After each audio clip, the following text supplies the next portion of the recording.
వి news Telangana news కి స్వాగతం. ముందుగా ముఖ్యాంశాలు.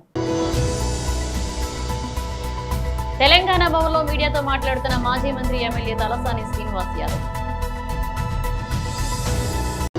సంఘ విద్రోహ శక్తుల పట్ల అప్రమత్తంగా ఉండాలి. మంచిర్యాల జిల్లా Chennur rural CI Sudhakar, Kotapalli SI Rajender సూచన. మహిళా రోడ్డుపై బైఠాయించి నిరసన. నా కుమారుడికి తండ్రి బీఆర్ఎస్ నాయకుడే.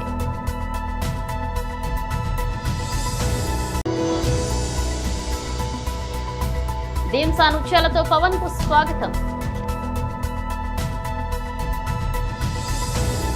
తెలంగాణ భవన్లో మీడియాతో మాట్లాడుతున్నారు మాజీ మంత్రి ఎమ్మెల్యే తలసాని శ్రీనివాస్ యాదవ్. అంటే ఆ రోజుల్లో ఉన్నటువంటి తెలంగాణ రాష్ట్ర సమితి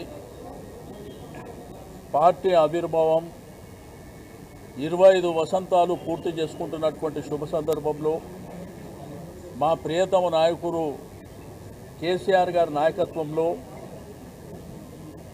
మరి బ్రహ్మాండంగా 2001లో పార్టీని ప్రారంభించడమే కాకుండా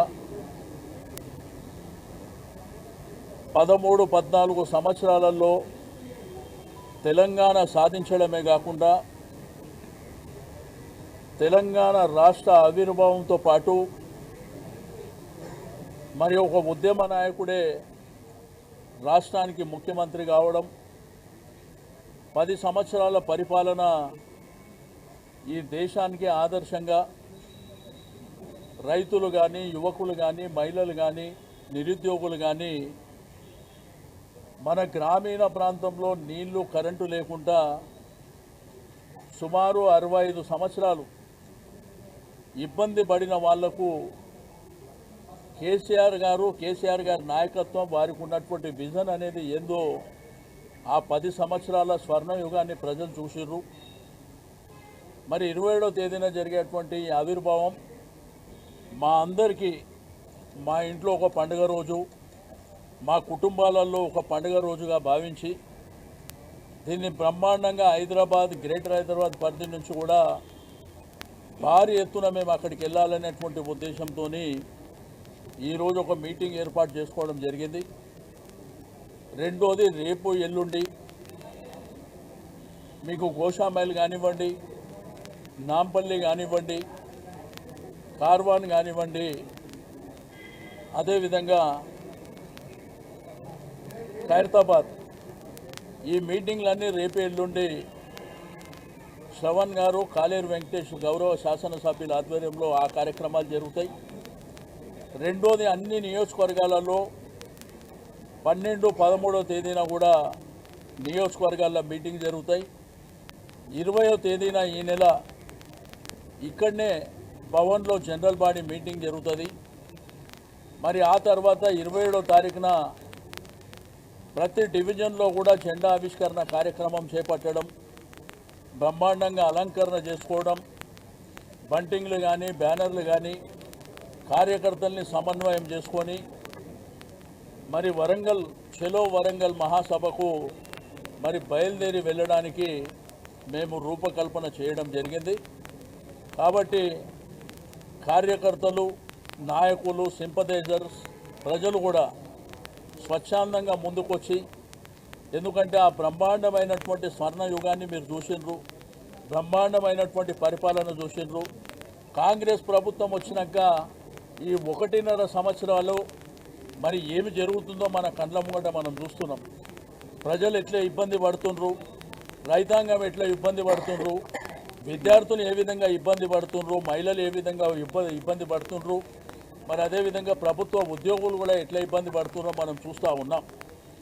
కాబట్టి మనందరం కేసీఆర్ గారికి సంఘీభావం తెలపడానికి మరి అందరూ కూడా ముందుకు రావాల్సినటువంటి అవసరం ఉన్నది అని చెప్పి నేను ఈ సందర్భంగా తెలియజేస్తూ ఉన్నాను. ఓకే, చలో. సంఘ విద్రోహ శక్తుల పట్ల అప్రమత్తంగా ఉండాలన్నారు మంచిర్యాల జిల్లా Chennur rural CI Sudhakar, Kotapalli SI Rajender సూచించారు. తెలంగాణ మహారాష్ట్ర సరిహద్దు గ్రామమైన వెంచపల్లె గ్రామాన్ని Chennur rural CI Sudhakar, Kotapalli SI Rajender సందర్శించి తనిఖీలు చేపట్టారు. ఇక ముందుగా ప్రాణహిత నదీ తీరాన సందర్శించి పడవలు నడిపే యాజమానులు, మత్స్యకారులతో మాట్లాడారు. సరిహద్దులలో అనుమానాస్పదంగా ఎవరైనా సంచరించినా, కదలికలలో తేడా కనిపించినా వెంటనే పోలీసులకు సమాచారం అందించాలన్నారు. సరిహద్దు గుండా రాకపోకలు సాగిస్తున్న ప్రయాణికులతో మాట్లాడి వారి వివరాలు నమోదు చేశారు. అనంతరం గ్రామంలో సమావేశం ఏర్పాటు చేసి గ్రామస్తులతో మాట్లాడారు. గ్రామంలో సీసీ కెమెరాల ఏర్పాటుకు గ్రామస్తులు సహకరించాలని సూచించారు. సీసీ కెమెరాల ద్వారా నేరాల నియంత్రణ సాధ్యమవుతుందని పేర్కొన్నారు.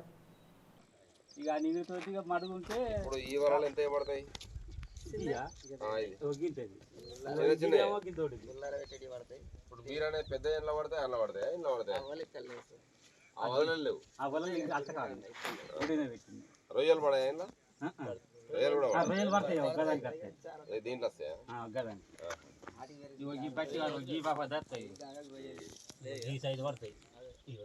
ఇప్పుడు ఇదో తీరు ఉన్నది ఏంది ఇవాళ ఏంది ఇది బాగా పలసగా ఉన్నది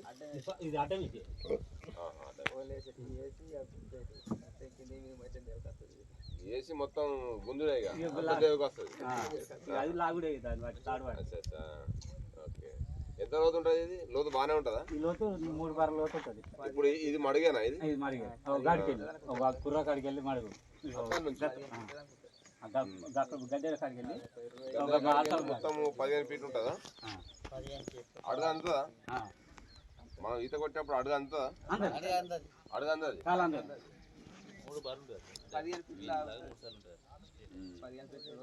అడుగు అందాలంటే ఎక్కడ అందుతుంది? అడుగుతా కిందికి పోతా బాగా బాగా కిందికి పోవాలి.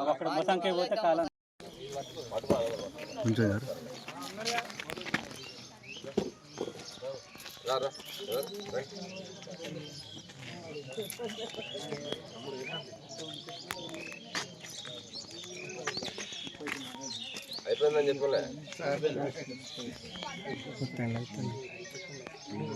ఓకేనా ఇంకా ఓకే రైట్ బాబు ఆడాలి మరి అదే తీసుకున్నట్టు కాదు. బాల్ పడితే మళ్ళీ తీసుకోండి ఇంకోటి తీసుకోండి ఇంకోటి అడుగుతా ఇంకోటి ఈ చెట్లు ఆడుతున్నారా బాబు? ఆడలేదు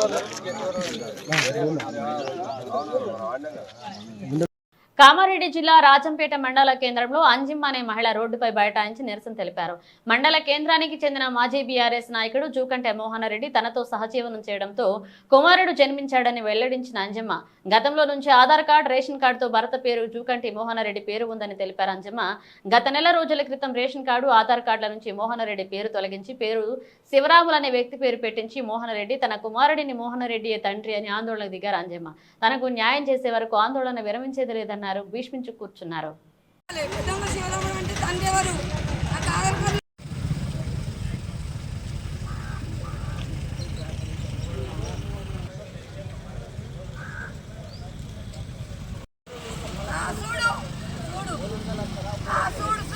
నాకు ఆధార్ కార్డు కొట్టిస్తారు, ప్లాట్ అమ్ముకుంటాడు, 3 పిల్లలు తిప్పిస్తారు, అలా కొడుకు కట్టాడు, వేరే పేరు పెడతాడు, అడు ఓడ కావాలి.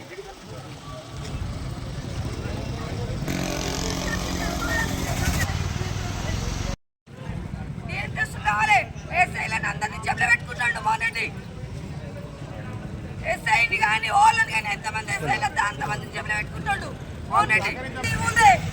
ఈ ఊళ్ళే నాకు న్యాయం జరగాలంటే మీరే, మీకు నమస్కరించుతున్నా.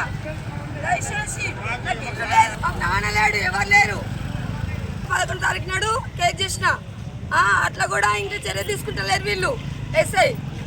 మళ్ళా దేని టెస్ట్ చేపిమంటే అట్లా దేని టెస్ట్ రమ్మంటున్నా నేను.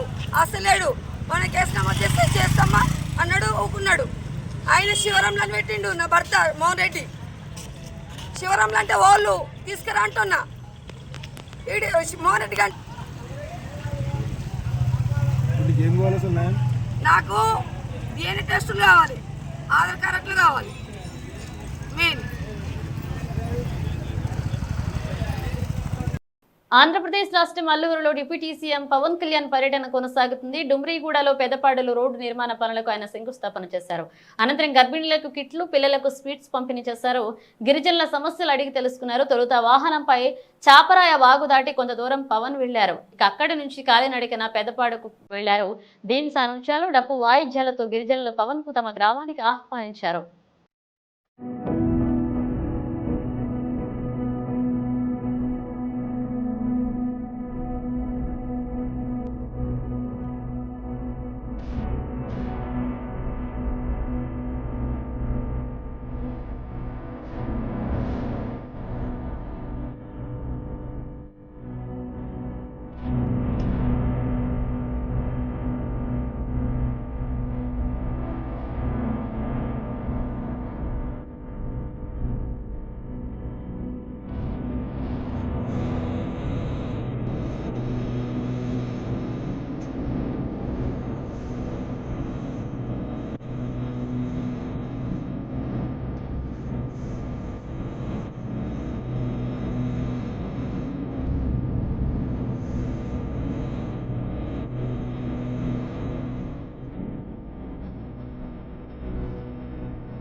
గోకవరం మండలంలో క్రైస్తవ సంఘాలు దైవజనులు ప్రవీణ్ పగడల ఆత్మశాంతి చేకూరాలని విడిచిపెట్టిన కుటుంబానికి ఓదార్పు ఆదరణ కలగాలని శాంతియుత ర్యాలీ నిర్వహించారు. స్థానిక పరిశుద్ధ యోహాన్ లూథరన్ దేవాలయం నుండి మండలంలో క్రైస్తవులు పంచాయతీ కార్యాలయం వరకు, అక్కడ నుండి ప్రధాన రహదారి గుండా తహసీల్దార్ కార్యాలయానికి చేరుకుని అక్కడ మానవాహారం నిర్వహించారు. అనంతరం మండలంలోని క్రైస్తవ నాయకులు తహసీల్దార్కు వినతి పత్రాన్ని అందజేశారు. దైవజనుడు ప్రవీణ్ పగడల ఆత్మకు శాంతి చేకూరాలని క్రైస్తవులు ప్రత్యేక ప్రార్థనలు చేశారు. ఈ శాంతియుత ర్యాలీలో సుమారుగా 500 మంది క్రైస్తవులు పాల్గొన్నారు.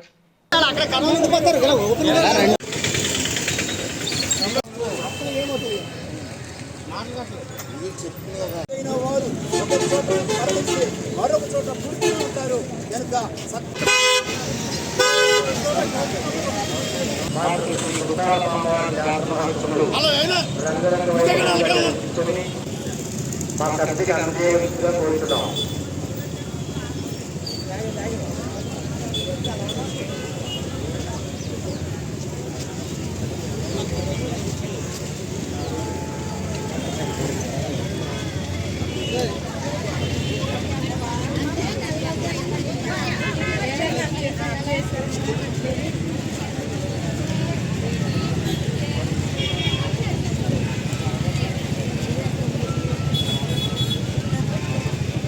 ప్రభువైన యేసుక్రీస్తు నామమున శుభాభివందనాలు తెలియజేస్తూ ఉన్నాను.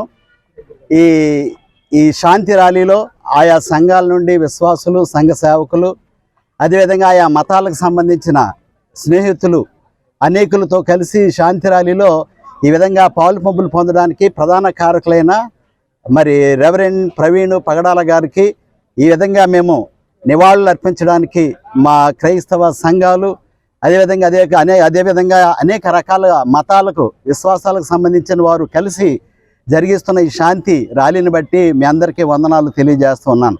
గత కొద్ది రోజుల నుండి ప్రవీణ్ పగడాల గారు ఆయన యొక్క మరణం మన తెలుగు రాష్ట్రాలకు మాత్రమే కాకుండా మన భారతదేశంలో ఆయా రాష్ట్రాల్లో, అదేవిధంగా ప్రపంచంలో అనేక మూలల సొంత ఇంటిలో వ్యక్తి చనిపోయినట్లుగా భావించిన విధానం మనం చాలా దినాల నుండి చూస్తూ ఉన్నాం. మనం అందరం కూడా భారతీయులు. మన స్కూల్ నుండి ఒక ప్రతిజ్ఞ మనం నేర్చుకుంటాం. భారతదేశం నా మాతృభూమి, భారతీయులందరూ నా సహోదరులను అంటూ ఉంటాం. ఎవరైనా దీన్ని చేస్తున్నారో లేదో మీకే తెలుసు. కానీ క్రైస్తవులమైన మేము మా పుట్టుక నుండి ఇది మా భారతదేశం, భారతీయులందరూ మా సహోదరులని మేము భావిస్తాం ప్రగాఢంగాను. అదేవిధంగా భారతదేశం కూడా ఒక లౌకిక రాజ్యం, అన్ని మతాలు, అన్ని కులాల వారు కలిసి జీవించే చక్కని రాజ్యం. నేటికి కూడా ఆ విధంగానే మేము జీవిస్తూ ఉన్నాం. కానీ కొంతమంది మతోన్మాదులు మరి చేస్తున్న వాటిని బట్టి క్రైస్తవం పైన జరుగుతున్న ఈ దాడులు మరి ఇది మంచిది కాదని అనుకుంటూ ఉన్నాం. అదేవిధంగా ప్రియులు ప్రవీణ్ పగడాల గారు ఆయన మరణించక ముందు ఆయన మరణాన్ని గురించి కొన్ని సంఘటనలు తెలియజేసిన తర్వాత ఆయన మరణించిన దాన్ని బట్టి క్రైస్తవ లోకానికి ఉన్న అనుమానాలను అధికారులు నివృత్తి చేయాలనే ఉద్దేశంతోనే ఈ శాంతి ర్యాలీ మేము జరిగిస్తూ ఉన్నాం. కానీ మరి ఏదో కక్షతోనూ కార్పణ్యాలతో కాదు. మేము అన్ని మతాలను ప్రేమిస్తూ ఉన్నాం, అందరినీ ప్రేమిస్తూ ఉన్నాం. ఈ సమయంలో క్రైస్తవులకు, క్రైస్తవ సేవకులకు, క్రైస్తవ సంఘాలకు ప్రభుత్వ అధికారులు చక్కని రక్షణ, భద్రత కలిగించాలని ఈ మీడియా ముఖంగా తెలియజేస్తూ ఈ దినాన్ని మరి పోలీసు వారు, అదేవిధంగా అనేక మంది అధికారులు సహకరించిన విధానాన్ని బట్టి వారందరికీ వందనాలు చెల్లిస్తూ మా స్థానిక సంఘాలు, విశ్వాసాలందరికీ మరొకసారి ప్రభువైన యేసుక్రీస్తు నామమున వందనాలు తెలియజేస్తూ ప్రవీణ్ పగడాల గారు విడనాడి వెళ్ళిన కుటుంబానికి మరి గవర్నమెంట్ వారు సపోర్ట్గా ఉంటూ అందించవలసిన సహకారాలు అందించాలని, మరి ఏ క్రైస్తవ బోధకుడికి కానీ విశ్వాసులకు కానీ ఇలాంటి సంఘటనలు జరగకూడదని మేము ఈ సమయంలో మరి విన్నవించుకుంటూ మా ప్రార్థన ఆలకించవలసిందిగా ఏలిన వారిని అందరినీ కోరుతూ ఉన్నాం. సమాజానికి ఇక్కడ కూడి ఉన్నటువంటి దైవజనులకు, క్రైస్తవ శ్రేయోభిలాషులకు, మీడియా మిత్రులకు, ప్రభుత్వ అధికారులకు నాకు హృదయపూర్వక వందనాలు తెలియజేసుకుంటూ, ప్రియులారా, మరి ఈరోజు మేము చేస్తూ ఉన్నటువంటి శాంతి ర్యాలీ ఒక విషయాన్ని తెలియజేయడానికి మేము చేస్తూ ఉన్నాం. అదేదనగా మరి మేము దేశాన్ని ప్రేమించేవారము, దేశాన్ని గౌరవించేవారము, దేశంలో ఉన్న ప్రజలందరినీ కూడా మరి మంచివారిగా తయారు చేయడంలో, బలహీనులను బలవంతులుగా చేయడంలో, శక్తిహీనులను శక్తివంతులుగా చేయడంలో, మరి అనేకమైన రుగ్మతలు, మానసిక వ్యాధులు, అనేక రకాలైనటువంటి కుటుంబాన్ని నాశనం చేసేటువంటి అనేక విషయాల్లో నుండి మనుషులను విమోచించి వారిని రక్షించి డ్రగ్స్ నుంచి సమాజం, భారతదేశం లా అండ్ ఆర్డర్ చక్కగా మెయింటైన్ కావడం కోసం సంఘాలు, పాస్టర్లు, దైవజనులు, సేవకులు, క్రైస్తవులు, నిజానికి ప్రతి క్రైస్తవుడు తోటివాణ్ణి ప్రేమించడమే ప్రభు మాకు నేర్పించిన విషయం. నిన్ను వలె నీ పొరుగువాణ్ణి ప్రేమించు అనే విషయాన్ని మేము తీసుకొని మేము అందరినీ కూడా ప్రేమించడానికి మేము ప్రయత్నం చేస్తూ ఉంటాం. గత కాలంలో రాజమండ్రిలో జరిగినటువంటి ఘోరమైనటువంటి సంఘటన, మన ప్రియులు ప్రవీణ్ పగడాల్ గారు మరణము మాకెంతో వేదన కలిగజేసింది. క్రైస్తవ సమాజంలో ఒక ఆలోచన ఏర్పడింది, క్రైస్తవుల కొరకు ఎవరు నిలబడగలుగుతారు, క్రైస్తవులు మరి ఎవరిని హింసించేవారు కాదు, కానీ క్రైస్తవుల మీద ఎందుకు ఇంత దాడులు జరుగుతున్నాయి, ఎందుకు క్రైస్తవం పట్ల ఇంత ద్వేషము? ఒకసారి సర్వ సమాజము క్రైస్తవులు చేస్తూ ఉన్న కార్యాలని జాగ్రత్తగా గమనించండి. క్రైస్తవుల సంఘానికి విరుద్ధంగా కంచె గచ్చిబౌలి భూముల వ్యవహారంలో బాలీవుడ్ నటి ఊర్వశి రౌతాల స్పందించారు. ముఖ్యమంత్రి రేవంత్ రెడ్డికి రిక్వెస్ట్ చేస్తూ ట్వీట్ చేశారు. సీఎం రేవంత్ రెడ్డి గారు కంచె గచ్చిబౌలిలోని 400 ఎకరాల్లో ఉన్న చెట్లు, అడవిని తొలగించే ప్రతిపాదనను పునఃపరిశీలించాలని నేను వేడుకుంటున్నా. ఇది అభయారణ్యమే కాదు, మన నగరానికి జీవం పోసే శక్తివంతమైన పర్యావరణ వ్యవస్థ అంటూ ఆమె తన పోస్టులో రాసుకొచ్చారు.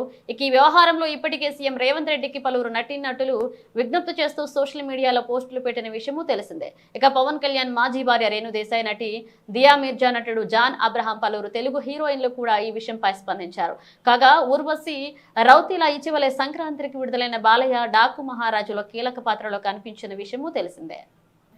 ఆంధ్రప్రదేశ్లో ఎన్టీఆర్ వైద్య సేవ ట్రస్ట్ కింద వైద్య సేవలు నేటి నుంచి యథావిధిగా కొనసాగుతున్నాయి. సోమవారం నుంచి రాష్ట్రంలో వైద్య సేవలు నిలుపుదల చేస్తున్నట్లుగా ఆశ ప్రకటించిన విషయం తెలిసింది. క్రమంలో ముఖ్యమంత్రి చంద్రబాబు నాయుడు ఆంధ్రప్రదేశ్ స్పెషాలిటీ ఆసుపత్రుల సంఘం అత్యవసరంగా సమావేశమయ్యారు. ఈ నేపథ్యంలో తక్షణమే 500 కోట్ల బకాయిలు విడుదల చేయాలని సీఎం ఆదేశించారు. ఈ సమావేశంలో తమకు రావాల్సిన 3,500 కోట్ల బకాయిలు, తమ ఇబ్బందులను స్పెషాలిటీ ఆసుపత్రుల సంఘ నేతలు చంద్రబాబుకు వివరించారు. అయితే త్వరలో మరొక సమావేశం ఏర్పాటు చేసి సమస్యలపై సమగ్రంగా చర్చించి పరిష్కారం కనుగొందామని సీఎం వారికి సూచించారు. అనంతరం వైద్య శాఖ ప్రిన్సిపల్ సెక్రటరీ కృష్ణబాబుతో ఆశా నేతలు చర్చలు జరిపారు. మంగళవారం నిధులు విడుదల చేస్తామని అధికారులు తెలియజేశారు. అనంతరం వైద్య సేవలు పునరుద్ధరించాలని ఏపీ స్పెషాలిటీ ఆసుపత్రుల యాజమాన్యాలు సంఘం నిర్ణయం తీసుకుంది. ఈ మేరకు ఆశా అధ్యక్షుడు డాక్టర్ విజయ్ కుమార్ పత్రికా ప్రకటన విడుదల చేశారు. ప్రస్తుతం విడుదలైన నిధులు మొత్తం బకాయిలను సరిపడకపోయినప్పటికీ సీఎం హామీని గౌరవిస్తూ రాష్ట్ర ఆర్థిక స్థితిని పరిగణలోకి తీసుకుని ఎస్హెచ్ఏ కార్యవర్గం మంగళవారం నుంచి ఎన్టీఆర్ వైద్య సేవ కింద నగదు రహిత సేవలు మళ్లీ ప్రారంభించాలని నిర్ణయం తీసుకున్నట్లుగా తెలియజేశారు. గంజాయి తరలిస్తున్న ముఠాను పోలీసులు అదుపులోకి తీసుకున్నారు. సోమవారం సింగరాయకొండ సర్కిల్ కార్యాలయంలో ఏర్పాటు చేసిన సమావేశంలో సిఐ హజారతయ్య మాట్లాడుతూ జిల్లా ఎస్పీ దామోదర్, ఒంగోలు ఎస్పీ రాయపాటి శ్రీనివాసరావు స్వీయ పర్యవేక్షణలో సింగరాయకొండ సర్కిల్ పరిధిలోని టోల్ ప్లాజా వద్ద టంగటూరు ఎస్ఐ నాగమల్లేశ్వరరావు ఆధ్వర్యంలో పోలీసులు చేపట్టిన వాహన తనిఖీల్లో అక్రమంగా గంజాయి చలామణి తరలింపు చేస్తున్న 4 సభ్యుల ముఠాను అదుపులోకి తీసుకున్నారు. ఇక వివరాల్లోకి వెళ్లగా గంజాయి తరలిస్తున్న రాజుగారి తోట గుంటూరుకి చెందిన గాజుల రాజు, చిత్తూరు జిల్లా అంజూరుకి చెందిన పల్లం కిరణ్, ఒరిస్సా రాష్ట్రం కోరాట్పుట్కి చెందిన భీమా కోర, కాజా కీలాలను అరెస్ట్ చేసి రిమాండ్కు పంపడంతో పాటు వారి వద్ద నుండి స్వాధీనం చేసుకున్న 4 కిలోల గంజాయిని స్వాధీనం చేసుకుని కోర్టుకు పంపినట్లుగా తెలిపారు. ఎస్ఐ నాగమల్లేశ్వరరావు, సిబ్బంది వెంకటరావు, ఎంవి కృష్ణారావు, శ్రీను, సుబ్బారెడ్డి, మహేష్, నాగార్జున, జయరాం, రమేష్లను ఎస్పీ దామోదర, డిఎస్పీ శ్రీనివాసరావు అభినందించారు.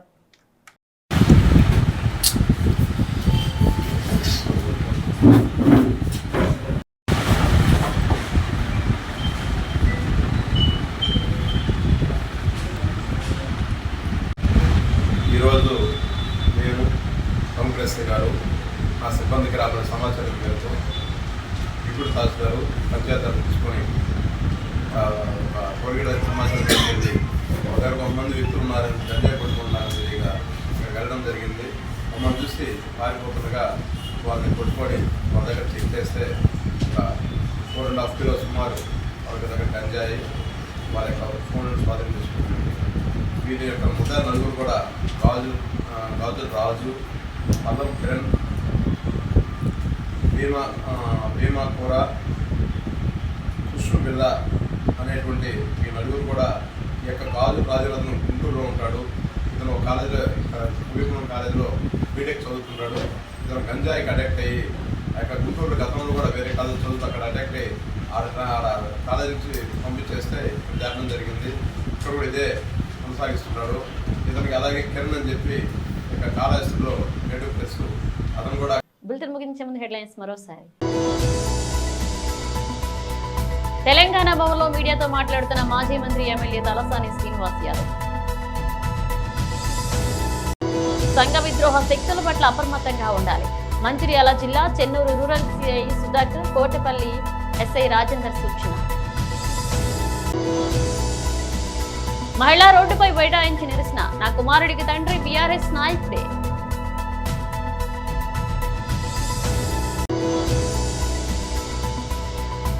ధీమ్సా నృత్యాలతో పవన్ కు స్వాగతం. ఇవి బులెటిన్ అప్డేట్స్. మరిన్ని అప్డేట్స్ తో మళ్ళీ కలుద్దాం.